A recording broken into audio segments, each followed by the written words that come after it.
if you call someone little bro and they look like The Rock, what makes you think that they're gonna come back and and be pally pally with you, man? Like, even when Vin Diesel released that message, I laughed. Because I remember when I saw it on Twitter and I was like, little bro. I'm like, come on. Is it now you call me? Basically, if a guy has beef with you and a guy has sort of issues with you and so forth, and you call that guy little bro. Um, so look, the thing about it is this is that it's a tricky one. What made The Rock really big in movies was Fast and Furious. Obviously, him being I think his name is Hobbs because I don't really watch the things. But what made him really big, what's really made him known was when he entered the Fast and Furious, which really took the franchise to the next level. But it is The Rock. It is who I believe is the greatest wrestler of all time, and I think that because I'll get back to The Rock. So where Vin Diesel is concerned is look, this can never work because you have two massive egos.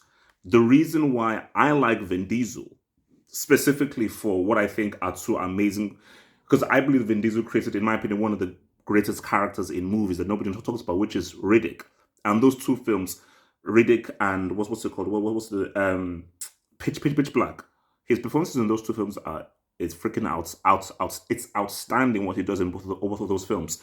So, and that's because he has a large ego. And The Rock, you being one of the biggest wrestlers in the world, being a guy with a large ego and so forth, Dwayne Johnson has a huge ego. So once those egos collide, it is important. It's impossible for those two egos to be in the same way. So I think I understand Vin Diesel putting out the olive branch to say, "Hey, look, come in, let's do our thing, let's end it on a high and everything." But you have to respect The Rock's principles, and because The Rock said, "Look, man, you can't use Paul Walker's death, and you can't use kids. You can't bring in kids into it because Vin Diesel said that, oh my kids love you and they think you're great, so you'll be great and everything." So I think for The Rock, whatever happened between them, it's a point of no return. It's a point of no return. Let's keep it real. Fast and Furious doesn't need The Rock. Because it was already big before him. Now it became bigger when he arrived, but it was already pretty big before him. So I don't think the franchise needs him because, like, as long as Vin is there, Tyrese is there, Ludacris is there, is it Michelle Rodriguez?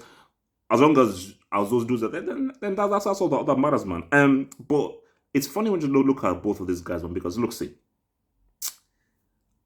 I don't think you understand how much I idolize The Rock at wrestling because again, I was watching wrestling since the early 90s. Since the early 90s, I was watching wrestling. So Hogan was cool and everything. But to see a guy who looks like you, who was as huge as The Rock was, who literally created SmackDown, bro, that's why I bought his book. I bought his autobiography because I was obsessed with The Rock. I did his moves on guys in school. I talked like him in school. I was obsessed with the dude. Like, the guy was, for a young guy, seeing someone like The Rock and wrestling, I don't think you understand the kind of influence he had on me. But I think the thing The Rock has to realize is that you're not Vin Diesel. You don't have.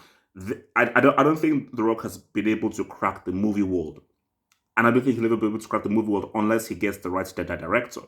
And I just think when you just look at The Rock's movies and so forth, I think The Rock he's become a businessman, and I think the guy that I so idolized as a wrestler isn't because is a different. Say Dwayne Johnson is a businessman who is very much, worried about how he looks like and everything. Hence why when he released Baywatch, which was crap, he was basically like abusing critics, freaking on Twitter who were quick criticizing the film because he's a businessman.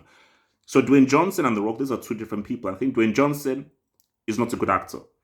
Vin Diesel, say all you want about Vin Diesel, go watch the Strays. Go watch Pitch Black. He's a very good actor. The issue with Vin Diesel is why have you hijacked yourself to Fast and Furious? Because, bro, if you gave Vin Diesel good quality material and so forth, that guy said he's a very good actor. Bro, he wasn't. If you're in a film by Spielberg, you've got to have something. He was in freaking Saving Private Ryan. He was in Saving Private Ryan back in '98 for Spielberg. So Vin Diesel's a damn good actor. The Rock, you ain't Vin Diesel. So The Rock, man, you have to move a bit iffy because trust me, once people grow out of love with you, that's it. But someone like Vin Diesel, no matter what, even if you lose, even when the Fast and Furious is finished, because you're such a good actor, as long as you find good material, you can always put forth a damn good action performance, because at the core, he's still a damn good axeman. But yeah, no more Vin or The Rock, man. Interesting. What do you guys think?